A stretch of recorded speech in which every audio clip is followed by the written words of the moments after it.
ഗ്രാമറുമായി ബന്ധപ്പെട്ട ചോദ്യങ്ങൾ പല രൂപത്തിൽ ചോദിക്കാം. ഏറ്റവും കൂടുതൽ ഇത് വരുന്നത് പാസ്റ്റ് ടെൻസുമായി ബന്ധപ്പെട്ട് അഥവാ നേയുടെ പ്രയോഗം ഉൾപ്പെടുത്തിക്കൊണ്ട് വാച്ച് ഇതെല്ലാം ഉൾക്കൊള്ളിച്ചുകൊണ്ടാണ് ഇത്തരം ചോദ്യങ്ങൾ ചോദിക്കുന്നത്. ഈ ചോദ്യങ്ങൾ കാണുമ്പോൾ കൺഫ്യൂഷൻ ഉണ്ടാവുകയും തെറ്റുകയും ചെയ്യുക എന്നുള്ളതും സ്വാഭാവികമാണ്. അത്തരമൊരു ക്വസ്റ്റ്യനാണ് ഇന്നിവിടെ നമ്മൾ ചർച്ച ചെയ്യുന്നത്.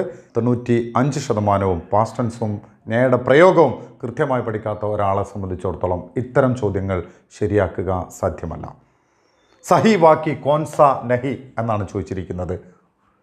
മാം ने काम किया है, रमा और देवी चले थे, मैंने आम खाया हूँ, നാനി കിതാബ് ഭൂലി ഹോങ്കി. 4 സെൻറ്റൻസിൽ 4ഉം ശരിയാണെന്ന് നമുക്ക് തോന്നും. പക്ഷേ ഇതിൻ്റെ അകത്ത് 1 തെറ്റായ സെൻറ്റൻസാണ്. ഉത്തരം കൃത്യമായി പരിശോധിച്ചാൽ മനസ്സിലാക്കാൻ പറ്റും. ഇതിൻ്റെ ആൻസർ ഓപ്ഷൻ സി ആണ്.